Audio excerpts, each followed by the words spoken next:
बिस्मिल्लाहिर्रहमानिर्रहीम viewers, welcome back to udutasplus.com। Viewers, आप अपने पोस्ट में इमेजेस तो इंसर्ट कर ही सकते हैं, साथ साथ आप गैलरीज भी इंसर्ट कर सकते हैं। व्यूअर्स, गैलरी और इमेज में क्या फ़र्क होता है कि आपका एक सिंगल इमेज जो है वो एक एज अ होल पूरी तरह से आपको नज़र आता है पोस्ट में, जबकि गैलरी में आपके इमेजेस के छोटे छोटे थंबनेल्स नज़र आते हैं और किसी भी थंबनेल पर क्लिक करने से आप उस इमेज को पूरी तरह से देख सकते हैं। तो व्यूवर्स, वैसे तो हम आगे चलकर प्लगइन्स के सेक्शन में देखेंगे कि हमारे पास बहुत से प्लगइन्स हैं जो कि गैलरीज को कंट्रोल करते हैं। उसमें नेक्स्ट जनरेशन गैलरी जो है एक बहुत इंपॉर्टेंट प्लगइन है जो बहुत ज़्यादा लोग यूज़ करते हैं। लेकिन राइट नाउ मैं आपको बताना चाहता हूँ कि वर्डप्रेस 4.0 में बिल्ट इन तौर पे गैलरी का ऑप्शन मौजूद है। तो हम किस तरह से गैलरीज को यूज़ करते हैं, इसके लिए मैं एक न्यू पोस्ट क्रिएट करता हूँ और ऐड न्यू के लिंक पर क्लिक करता हूँ पोस्ट के सेक्शन में। व्यूवर्स, मैं इस पोस्ट का नाम दे देता हूँ, लेट्स से गैलरी। और फिर व्यूवर्स, मुझे यहाँ पे एक गैलरी इंसर्ट करनी है, तो मैं ऐड मीडिया के लिंक पर क्लिक करता हूँ। तो व्यूवर्स देखिए, अपलोड फाइल्स और मीडिया लाइब्रेरी के साथ राइट साइड पे insert media, create gallery, featured image, insert from URL, ये ऑप्शन हमारे पास एडिशनल मौजूद है। तो सबसे पहले हम फीचर्ड इमेज के सॉरी व्यूवर्स, हम क्रिएट गैलरी के लिंक पर क्लिक करते हैं। हम एक गैलरी क्रिएट करना चाहते हैं और देखिए वो हमसे पूछ रहा है कि आप किन इमेजेस को गैलरी के तौर पे यूज़ करना चाहते हैं।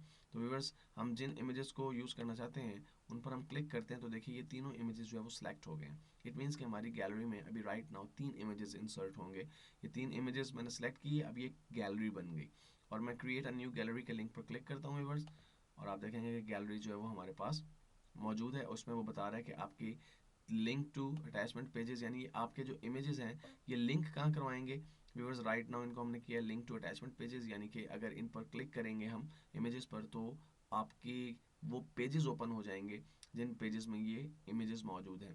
लेकिन अगर हम इसे मीडिया फाइल करें तो ये इसको सिर्फ आपके इमेज के साथ लिंक कर देगा, यानी ये छोटा थंबनेल जब हमारे पास अपीयर होगा, जब इस पर हम क्लिक करेंगे यही इमेज हमारे पास बड़ा हो जाएगा।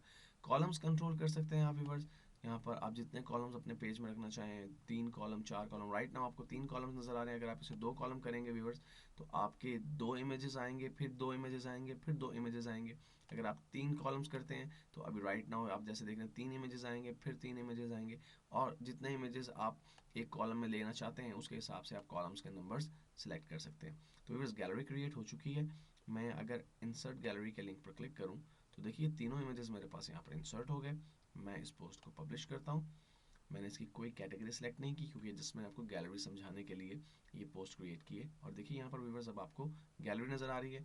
और अगर मैं फ्रंट एंड पे जाऊँ और फ्रंट एंड पे जाने के बाद अपने होम लिंक पर क्लिक करूँ जो मेन लिंक है, तो देखिए टॉप पे हमें गैलरी की पोस्ट नज़र आ रही है। और अगर मैं इस गैलरी की पोस्ट को ओपन करूँ तो व्यूअर्स देखिए ये इमेजेस जो है वो क्लिकेबल हैं। अब मैं इस इमेज पर क्लिक करता हूँ और जब मैं क्लिक करता हूँ तो चूंकि हमने इसका लिंक क्रिएट किया था इसी इमेज के साथ, तो देखिए यही इमेज बड़ा होकर हमारे पास आ गया। मैं बैक करता हूँ, इस पर मैंने क्लिक किया तो देखिए हमारे पास ये इमेज भी बड़ी सूरत में नज़र आ रहा है और सेम वे में हमें ये इमेज भी नज़र आ रहा है। तो इस तरह व्यूअर्स आप ना सिर्फ इमेजेस इंसर्ट कर सकते हैं बल्कि गैलरीज भी इंसर्ट कर सकते हैं आप अपनी पोस्ट के अंदर।